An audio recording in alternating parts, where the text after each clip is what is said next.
You're watching The Experience, Comic Culture and Sales, streaming live daily to Facebook, YouTube, Twitch, and Twitter. Dodgers outfielder Andrew Toles hasn't played for the team since September of 2018. But once again, they have signed him to a one-year contract. Now, Toles had a great 2016 season, had a real promising start to 2017.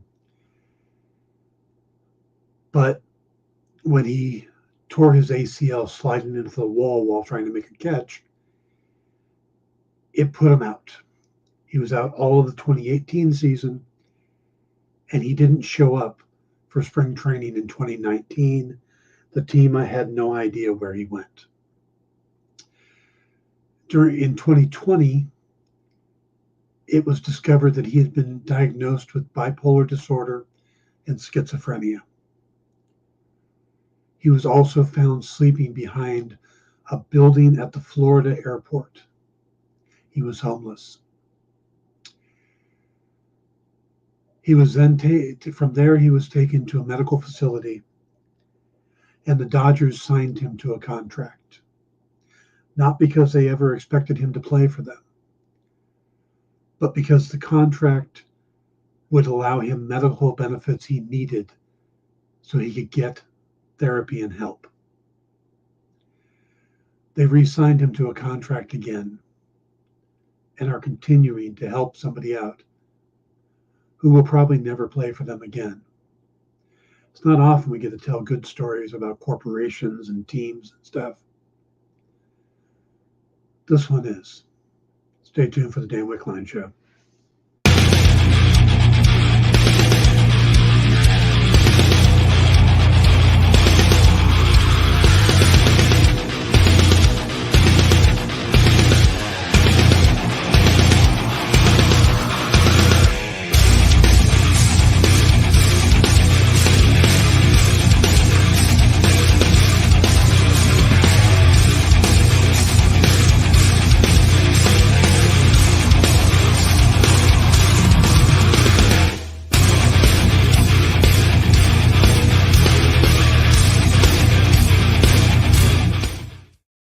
Hello, everybody. Welcome to the Dan Wickline Show. Hello, Ed.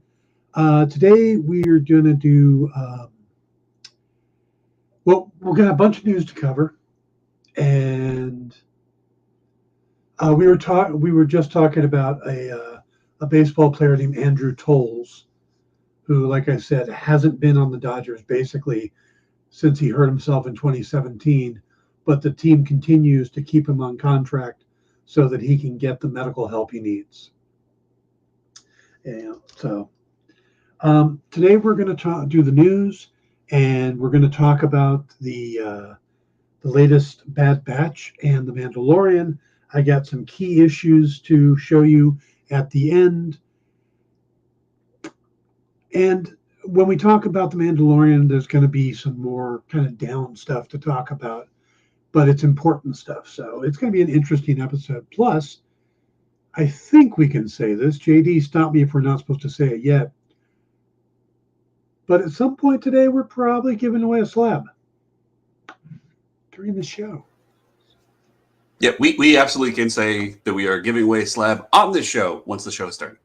Yes, we're giving away a slab today on the show, but I'm not going to say which one until we get to the end so you can see what it is. But Ed says, no idea who the cameo was in Mando that you mentioned yesterday. I'm going to go very in-depth into who the cameo was and why it was important. So you'll definitely want to stick for that. Hey, John, how you doing? All right, let's just jump in. We got a ton of news to cover. So, so put this in the chat, pound community EXP to enter the giveaway. So pound, do that, and you're adorable. That's the pounds. Do you want me to go the real name of it? Octothorpe Community EXP.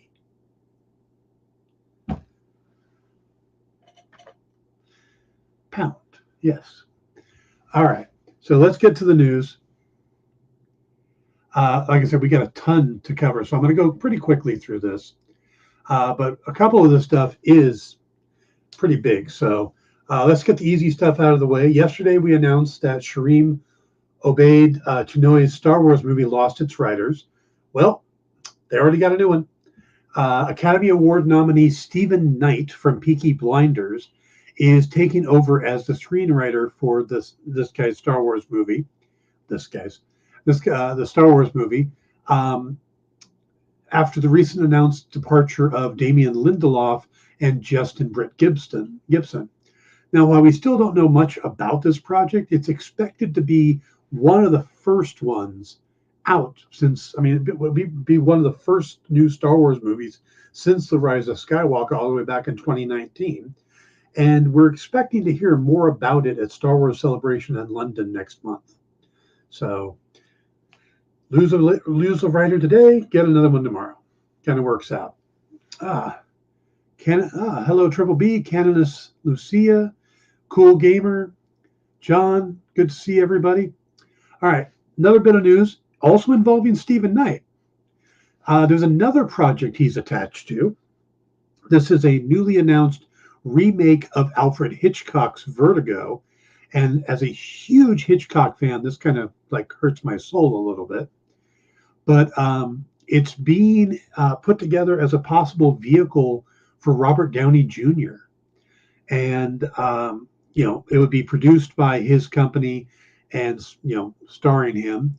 And of course, Downey Jr.'s company is the one that did the remake of Perry Mason, which I have been absolutely a huge fan of. So it's season 2 now on HBO Max, if you guys haven't been watching it. The original 1958 film, of course, starred Jimmy Stewart, or James Stewart, as they put it, as a former police detective forced to retire after a line of duty trauma leaves him with a fear of heights and vertigo. Now, after he's shelved because of his afflictions, the police detective is hired by an acquaintance to shadow his wife, who he feels is acting erratically.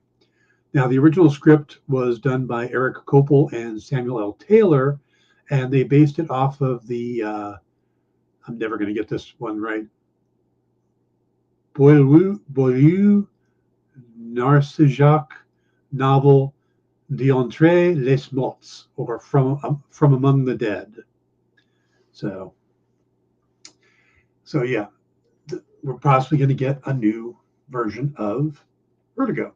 We also looks like we're going to get a new Butch and Sundance, but instead of it being a movie, they're talking about it as a series over on Amazon, and they're talking with Regé-Jean Page, who's in the upcoming Dungeons and Dragons Honor Among Thieves movie, and Glenn Powell, who was just in Top Gun Maverick, to star as the titular characters. Now, the project has already landed a series order and has brought in Alex Metcalf, Kaz Firpo, and Ryan Firpo to be the co-showrunners. Now, Metcalf was just the showrunner on The Loudest Voice over on Showtime, while the Firpos, who are cousins, wrote Marvel's Eternals. So that may be good or bad depending on your opinion on the Eternals. Hey, Jeff. The series is set in an alternate version of America where legendary outlaw Butch Cassidy and the Sundance Kid take on their biggest heist yet, this time with the fate of the world hanging in the balance. Now, Joe and Anthony Russo, the Russo brothers, are executive producing, and this is kind of interesting to me because, of course, they did Captain America the Winter Soldier with Robert Redford, and of course, Robert Redford played Sundance opposite of Paul Newman in the original Butch and Sundance in 1969 that was written by William Goldman and directed by George Roy Hill. So it all seems to be connected, coming back around. Hey, Brainy, how you doing? All right, this just broke before I came on. There's going to do a very new or a very different style of Teenage Mutant Ninja Turtle game is in the works. It's an adaptation of The Last Ronin, the 2020 graphic novel that told a grim futuristic story about the Turtles.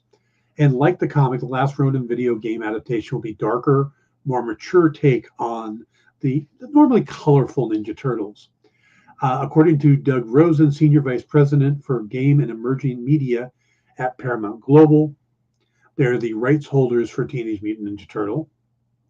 And in an interview with Polygon last week, Rosen likened the upcoming third-person action role-playing game to Sony's recent God of War titles, and says it will be an authentic to the story of the Last Ronin arc, which is set in a future where only one of the turtles has survived.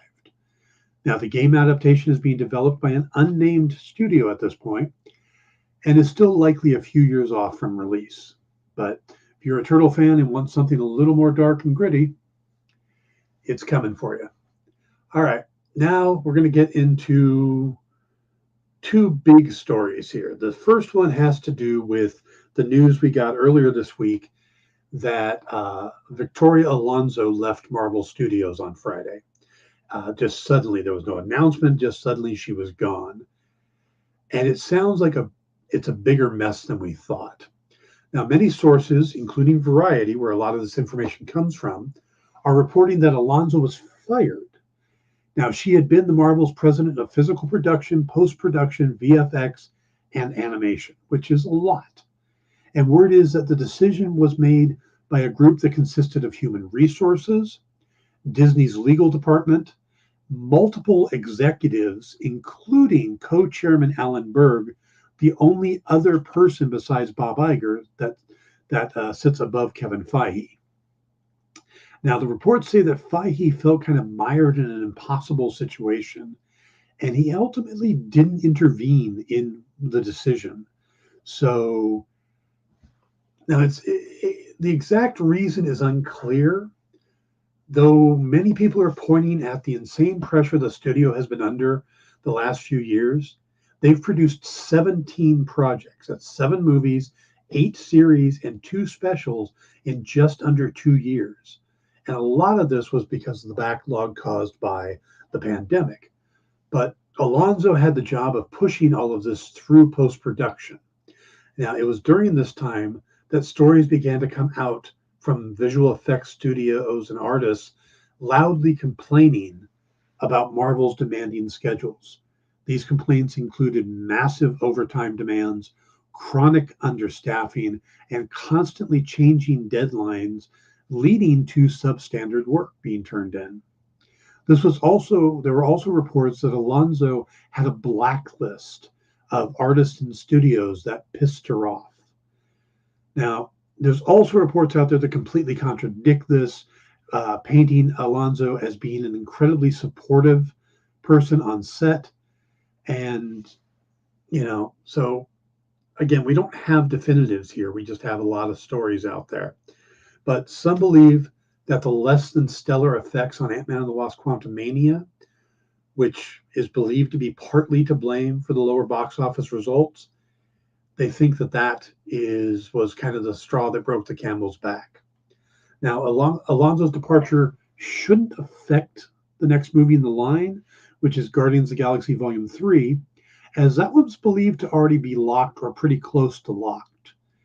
Now, no replacement for her has been named as of yet, which kind of adds to the credibility of the report saying that both Alonso and Marvel were kind of blindsided by the firing.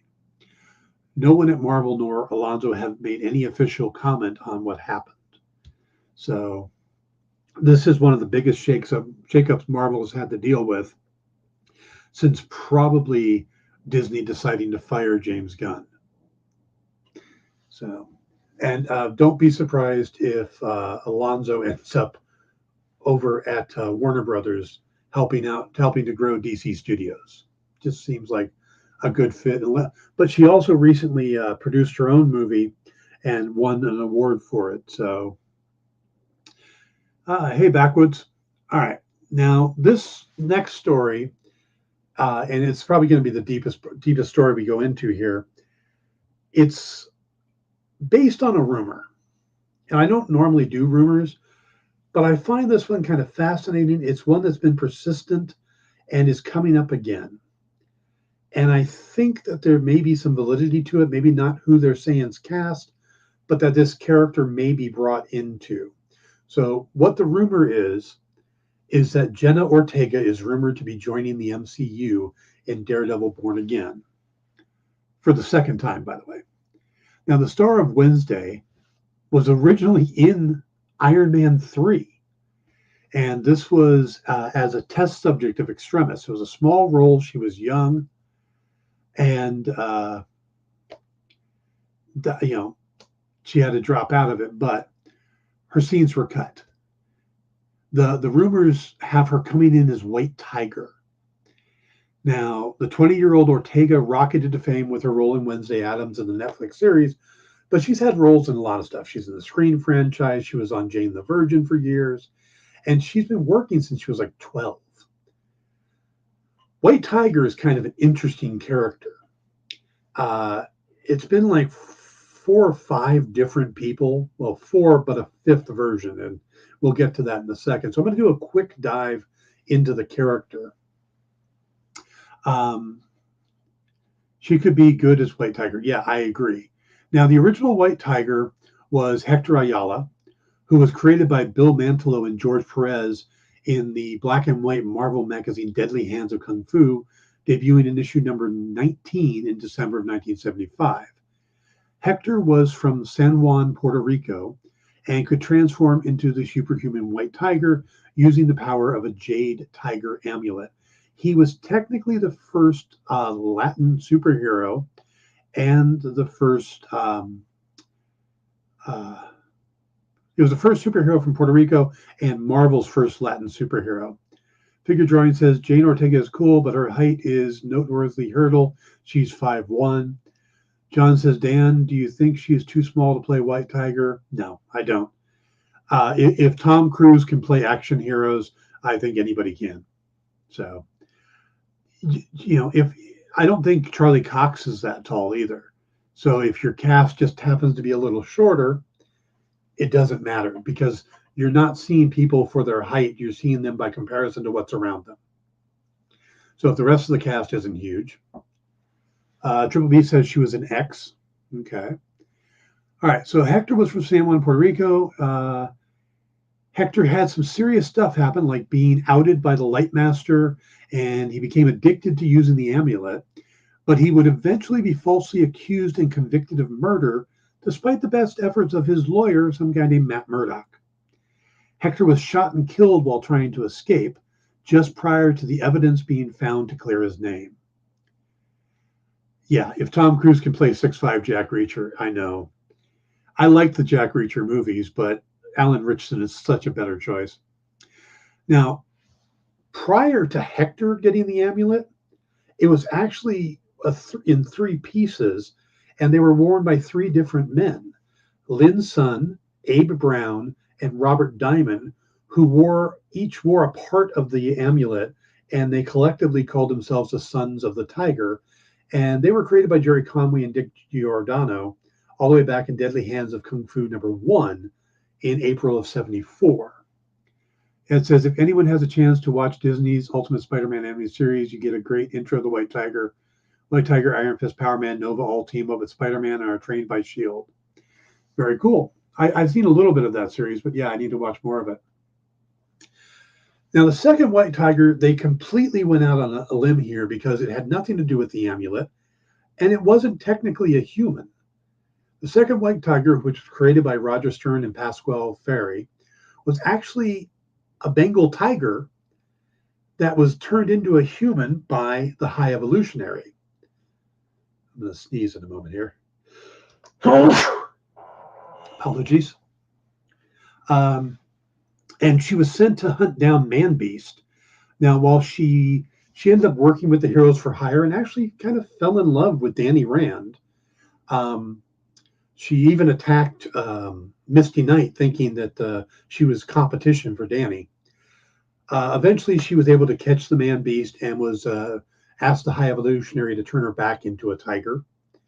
The third White Tiger also had nothing to do with the amulet. This was Kevin Casper Cole and was created by Christopher Priest and Dan Fraga in the Black Panther comic series. And he was a police officer who found one of Black Panther's suits and started using it, impersonating Black Panther so he could go out and help people. Now, eventually, Falcon told him that just being in the suit isn't good enough, and he decides that he actually wants to get powers and wants to petition to be able to go through the ritual and take the heart-shaped herb.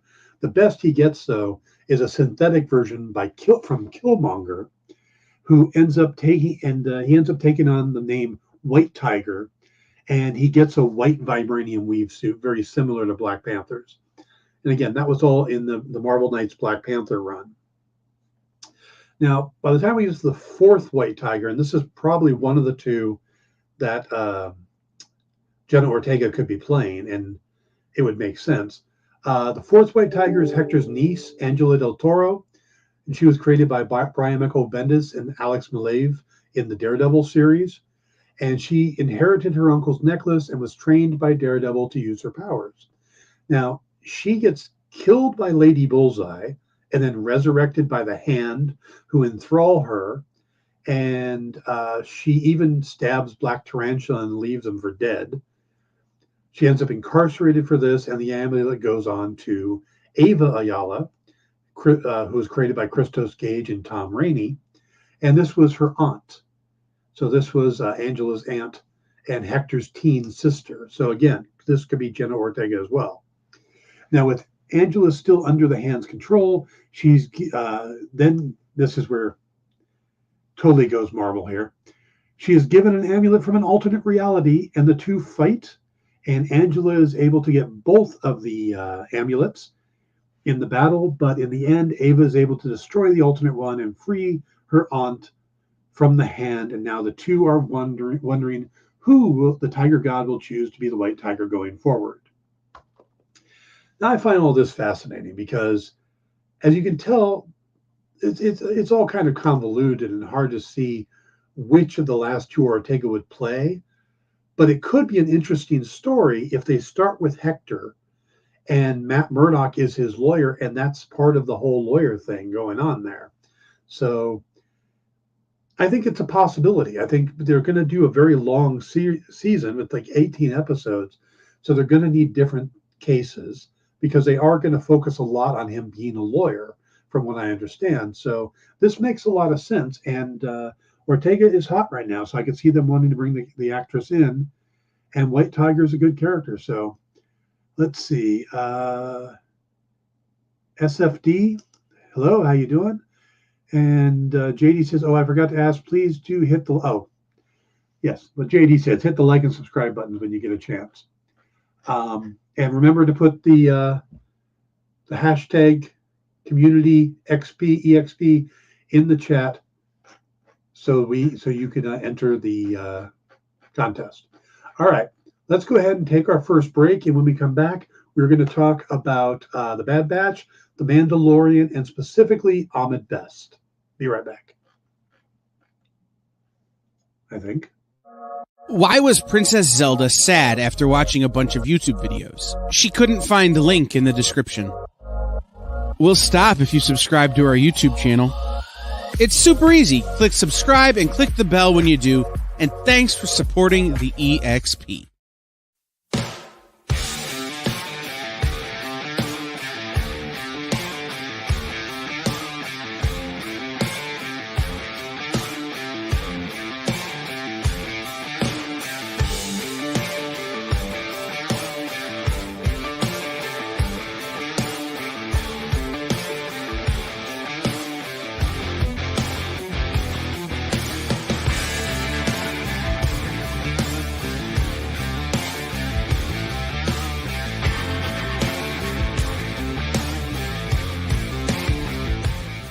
To be continued. 3 little words that hold the secret to the next great story. 3 words that will thrill you, confound you, give life to new possibilities. Every variation of To Be Continued is a promise of adventure, a promise of excitement, a promise of unseen wonders and unexplored worlds. A promise that every issue you read makes you a part of a never-ending journey. And behind every page, there will be an unopened door waiting for you. This story to be continued at your local comic book shop today. Visit comicshoplocator.com today. Go follow the experience on TikTok at @the_EXP1 or scan the QR code on the screen. Our TikTok is like everywhere else we are, except you only have to deal with us for a minute. Seems like a win-win to me.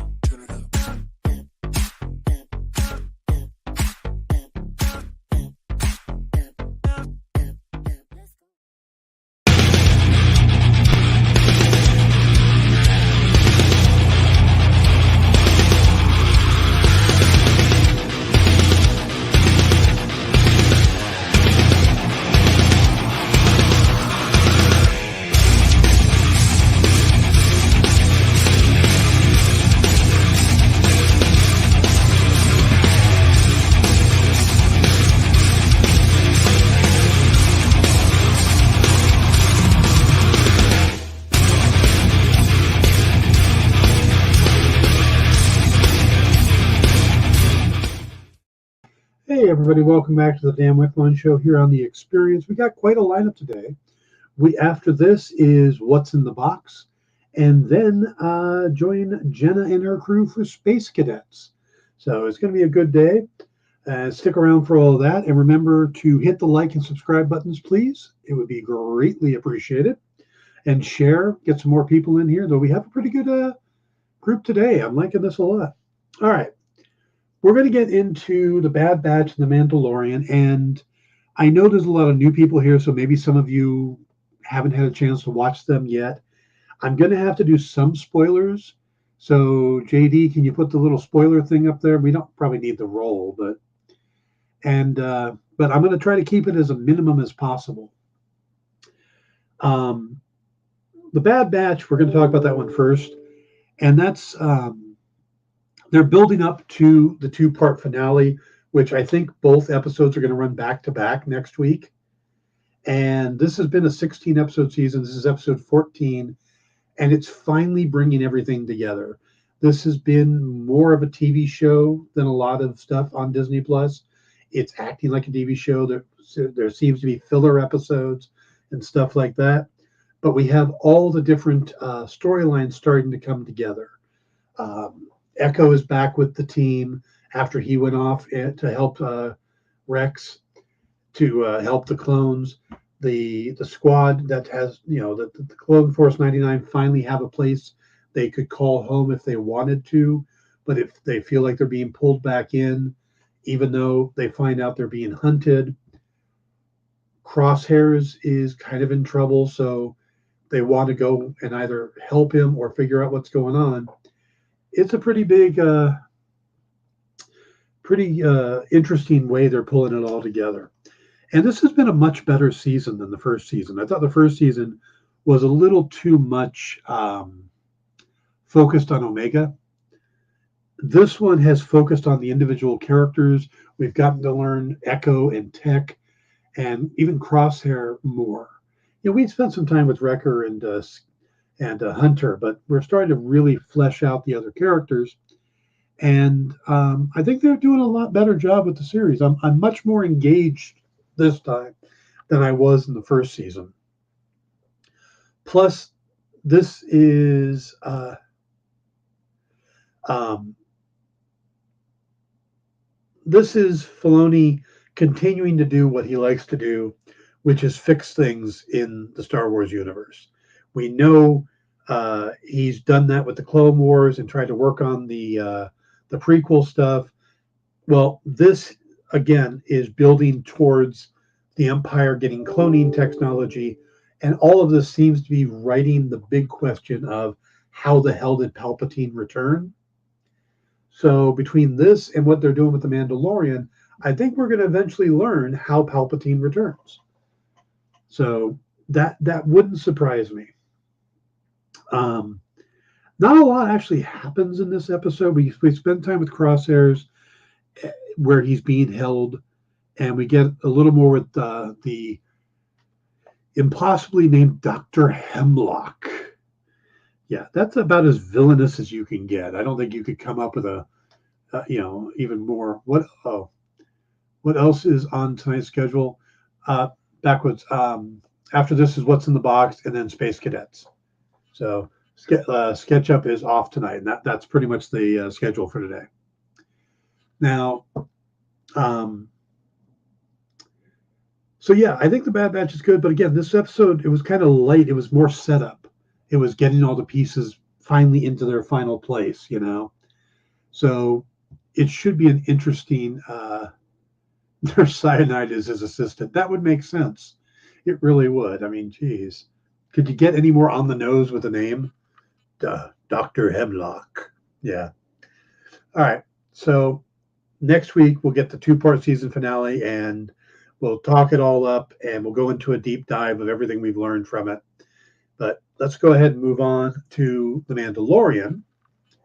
Now, The Mandalorian, I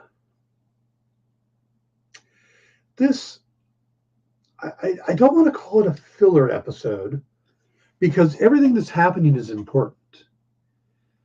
And there's one scene, a flashback scene, that we're going to talk about in depth.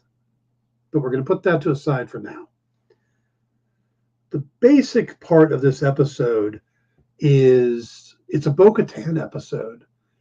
And it's her basically becoming connected to the covert. There is becoming part of the Armorer's clan and Din's clan. You know, first thing, it's obvious they have picked the worst place in the galaxy to live. Because so far when we visited them, they've been attacked by a giant alligator turtle thing.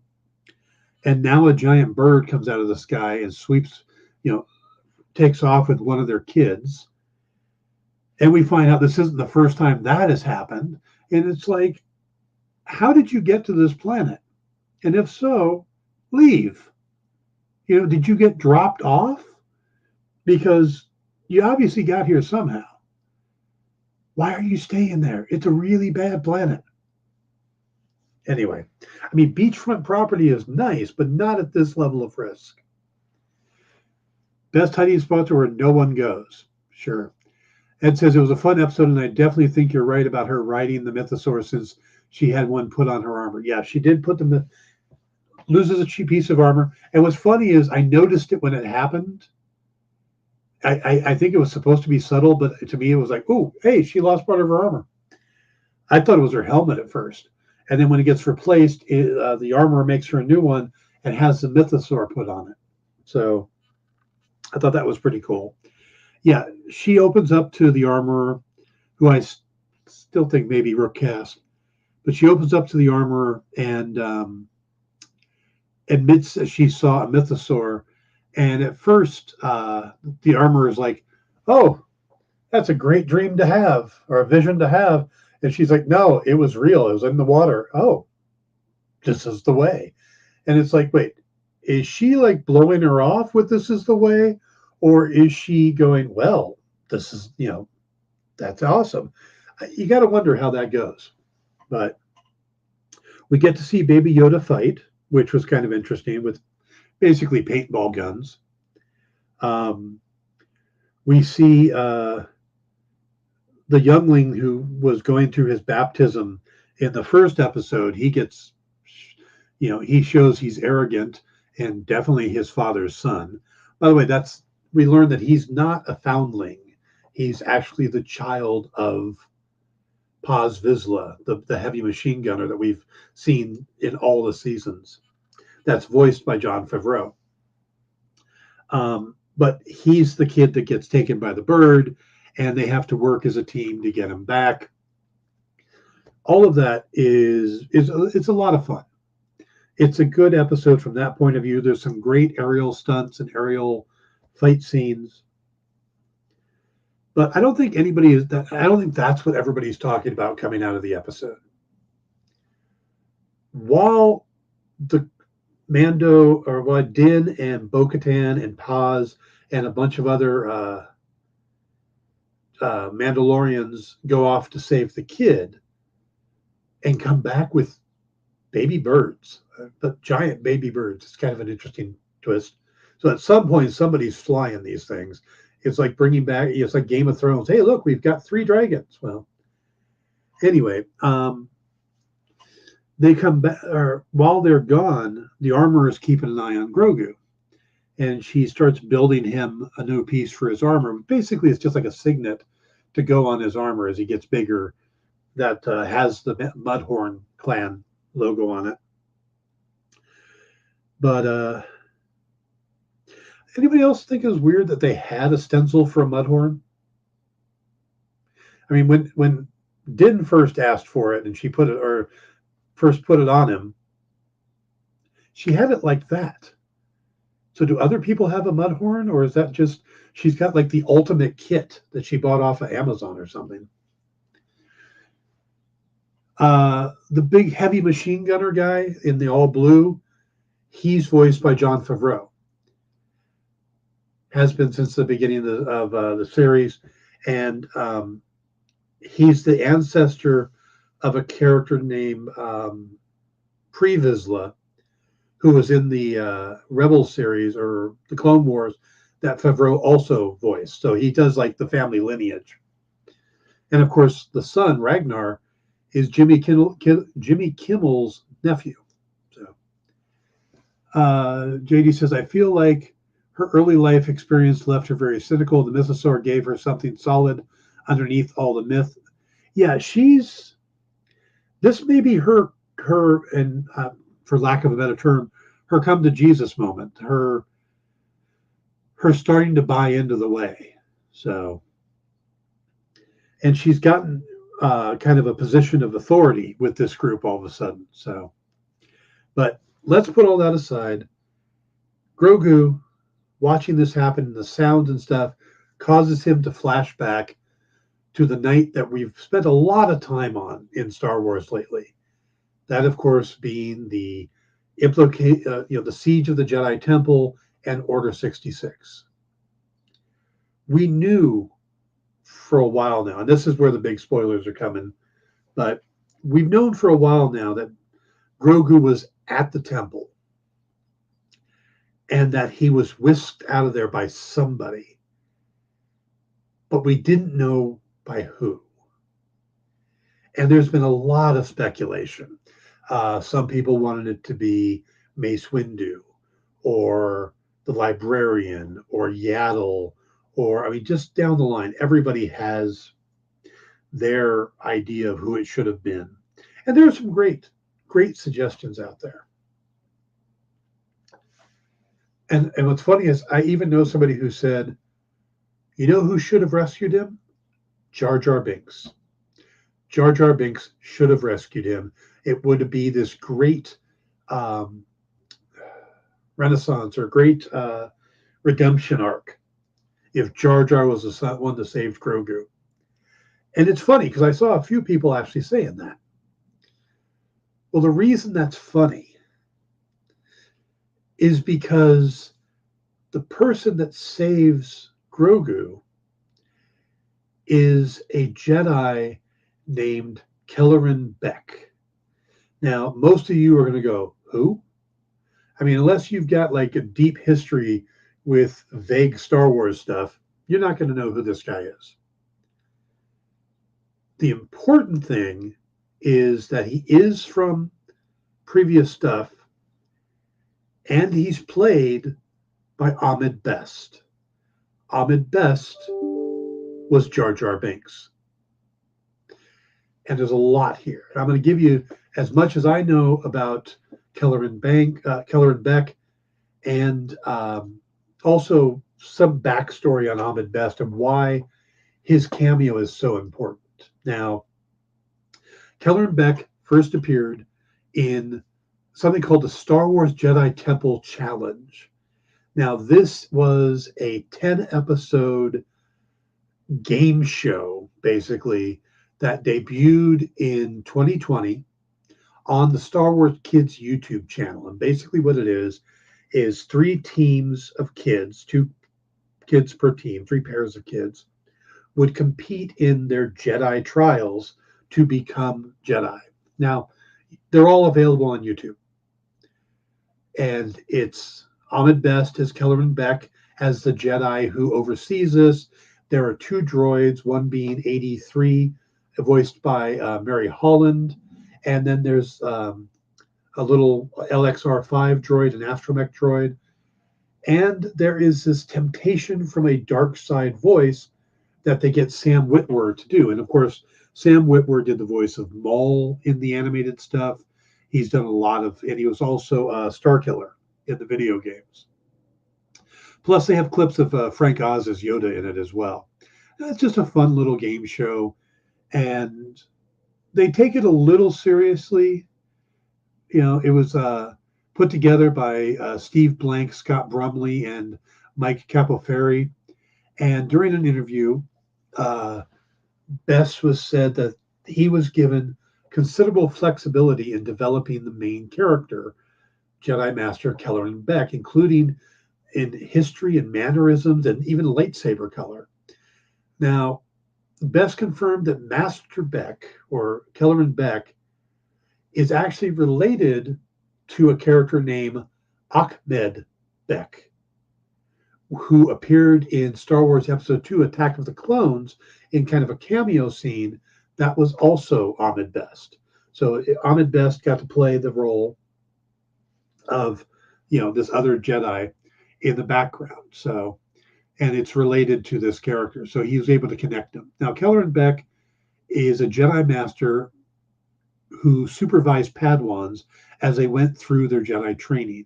He was assisted by the protocol droids 83 and LXR5. He had a nickname of the Sabered Hand because he was really good with lightsabers. He also served aboard the starship Athelia, and he has very fond memories of his Jedi trials. And what was the other part? Oh, he's proficient at Jarkai, which is the art of using two lightsabers at once.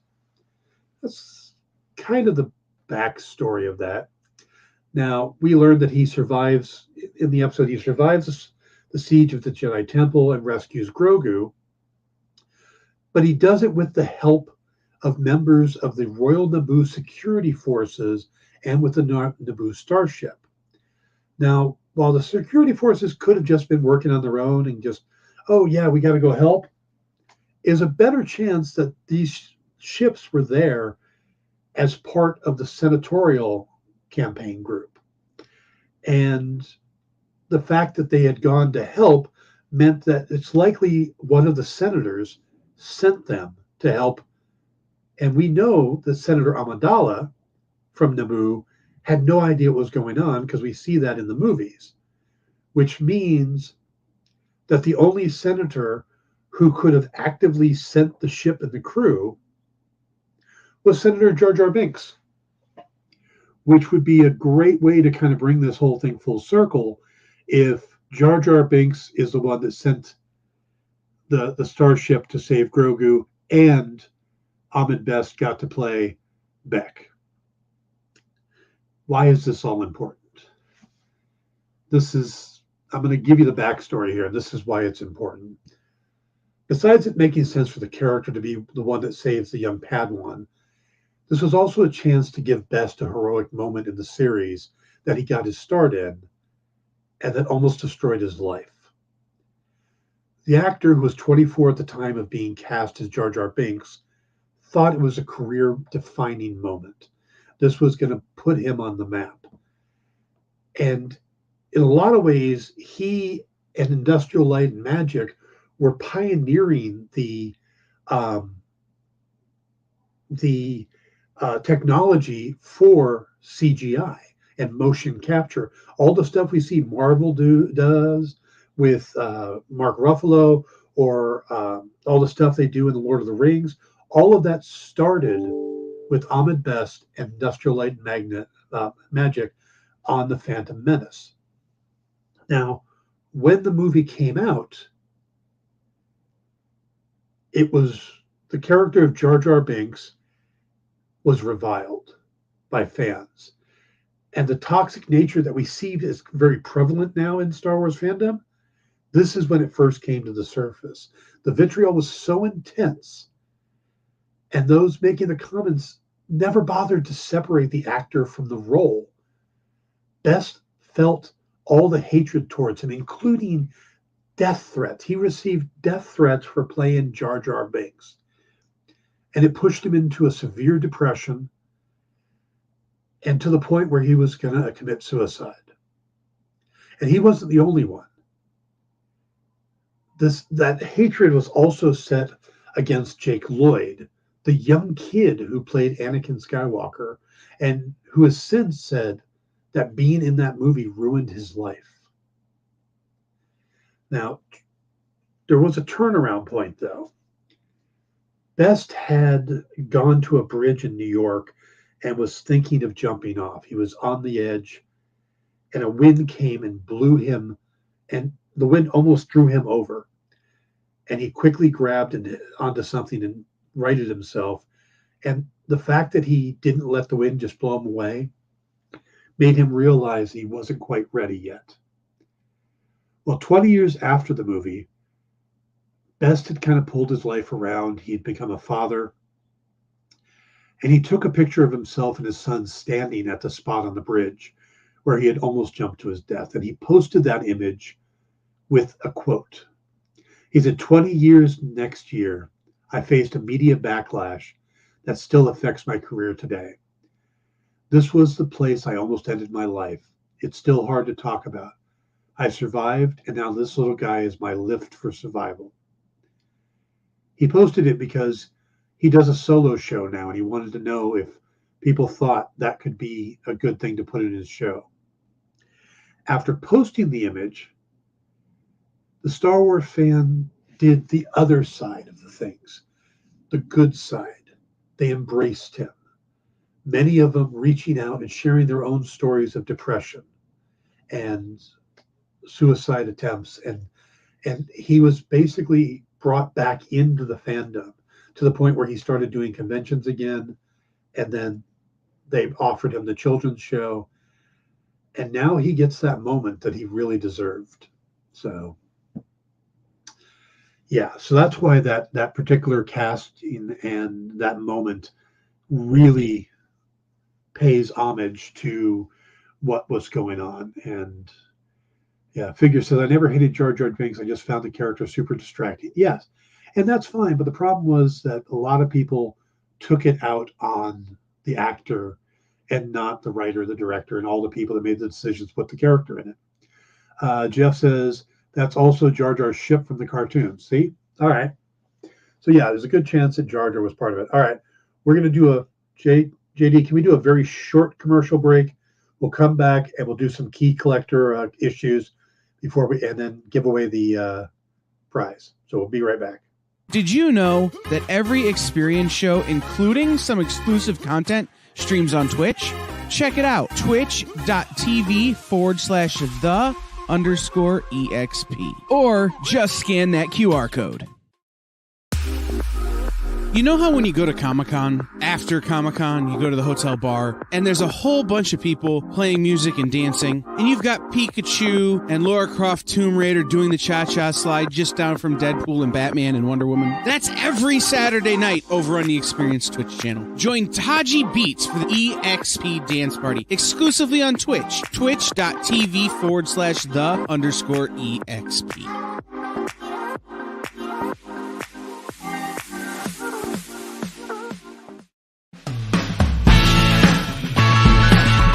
Join the party. Head over to our link tree to find all the links for everywhere the experience is all the time.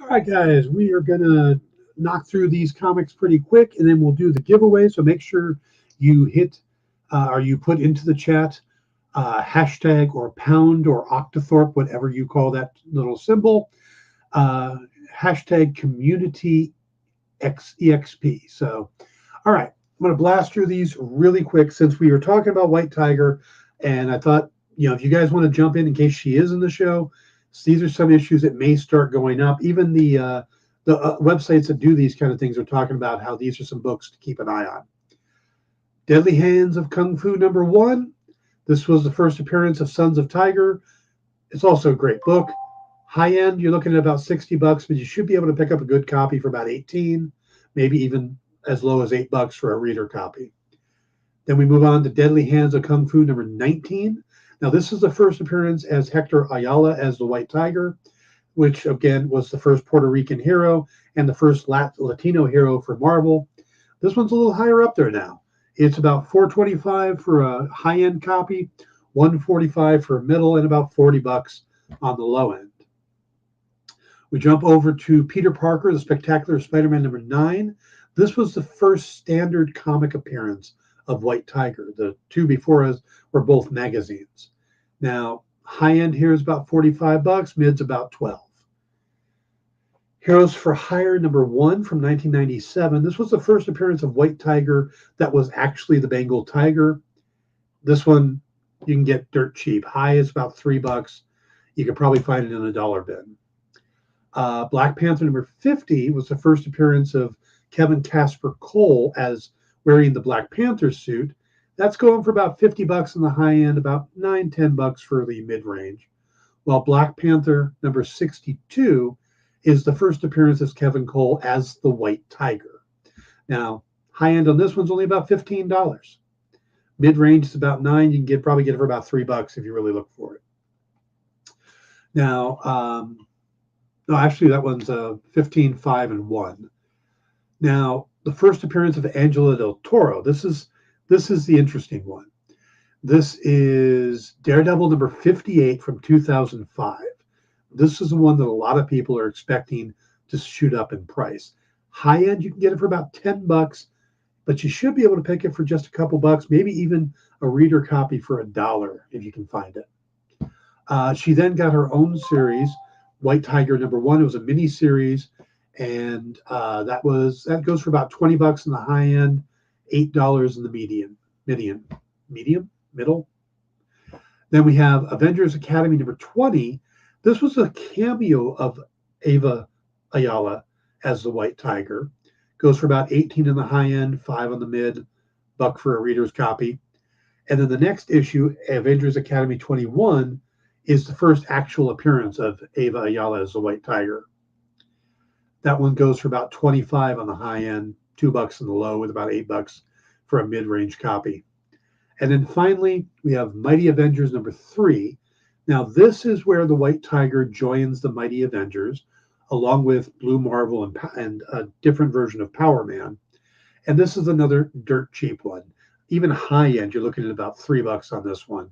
So these are some good pickups, but definitely check out, see if you can find Daredevil #58 from 2005. That's the one that I think is really going to jump up. The White Tiger #1 will be the next one. So, because I think they're going to go with Angela Del Toro over Ava Ayala, but we'll have to see. So, all right, JD, talk to me. How do we do this giveaway? Okay, so I will spin the wheel right now, and everybody who's entered, name will come up, and then we'll see some confetti when the winner happens.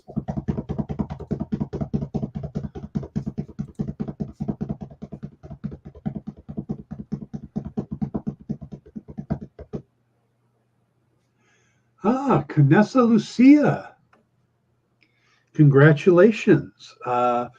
This is the first time I've seen you in the show. I'm hoping you will stick around and let me post the giveaway registration link.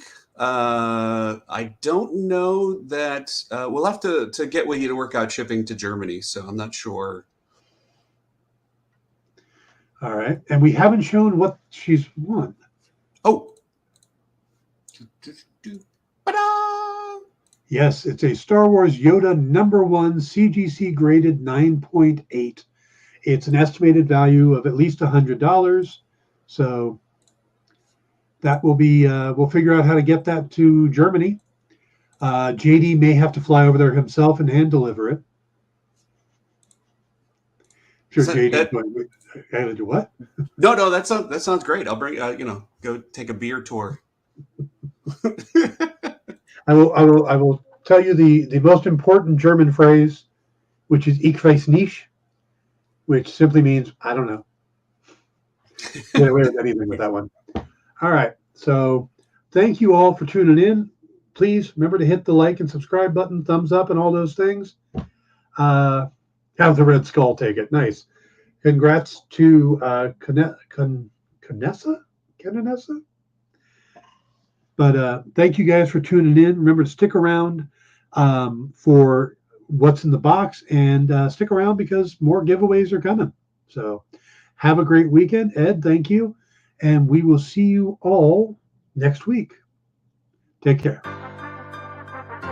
Do you remember what it was like when you were a little kid and you got a letter in the mail? Now imagine that letter was filled with information about your favorite shows, pop culture questions, links to things you're going to want to see later, and even sneak peeks at upcoming programming here on The Experience. That's what the EXP mailing list is. Every week, we send you sneak peeks, information, and all of the relevant links for all of the shows you want to see. Sign up now on our website or scan the QR code that's on your screen right now.